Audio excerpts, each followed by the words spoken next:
Hello guys, আসসালামু আলাইকুম রহমতুল্লাহ। আজকে আপনাদেরকে এমন একটা জিনিস দেখাবো যা আমি নিজেও দেখে হতবাক, এমনকি প্রমাণ সহ আপনাদেরকে দেখাবো। সেটা হলো সকল রোগ, ক্যান্সার বলেন, আলসার বলেন, সব রোগ ভালো হওয়া সম্ভব, কিন্তু একটা রোগ আছে সেটা ভালো হওয়া সম্ভব না। যত টাকাই নষ্ট করেন, আল্লাহ চাইলে সম্ভব। সেটা হলো ডায়াবেটিক্স রোগ। সকল রোগের বাপ মা হলো ডায়াবেটিক্স রোগ।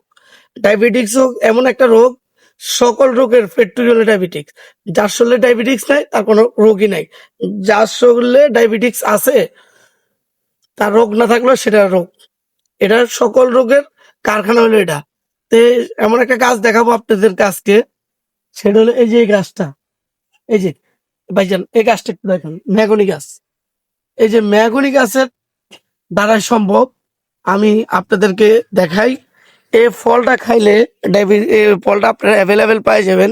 এই যেন বিসমিল্লাহ করে একটা গাছ, একটা ফল পড়ে রয়েছে। এই যে ফলটা, এই যে ফলটা, এই ফলটারে খাইলে ইনশাল্লাহ ডায়াবেটিস ভালো হয়। তারও একটা প্রমাণ আছে। যেমন একটা ভাই ফেসে আসতে চাইতেছে না ভিডিওর মধ্যে, তারপর এক নজর ভাইটা দেখাই। এই যে ভাইটা কিভাবে এই ফলটা খাইতে হবে আর আপনি কিভাবে উপকার পাইছেন এই ফল সম্পর্কে আসলে একটু। বিষয়টা হচ্ছে আমার ফ্যামিলিতে আমার মা, আমি নিজে আপনার বহুমূত্র রোগ যাকে বাংলায় বলে আর ইংরেজিতে বলে ডায়াবেটিস। এই রোগের মূল ওষুধ হচ্ছে, যে ওষুধগুলো তৈরি হয় সে এই বিচি থেকে তৈরি হয়। এই মেগুনি গাছের বীজ দিয়া আপনি যদি খেতে পারেন, অনেক তিতা একটা জিনিস, কিন্তু এটা আপনি ডাইরেক্ট গিলে খেতে পারেন ওষুধের মতো। আর যদি আপনি সারা বছর রাখতে হয় তাহলে এটা শুকিয়ে রাখবেন, শুকিয়ে আপনি সারা বছর সপ্তাহে একটা করে খাবেন, ইনশাল্লাহ আপনি ডায়াবেটিস থেকে নির্মূল পাবেন। ধন্যবাদ। ঠিক আছে, বুঝতে তো পারতেছেন ওনারা ডায়াবেটিস থেকে মুক্তি পাইছে। আমি প্রথম কোনো একটা মানুষকে দেখলাম যে ডায়াবেটিক্স রোগের থেকে মুক্তি পাইছে।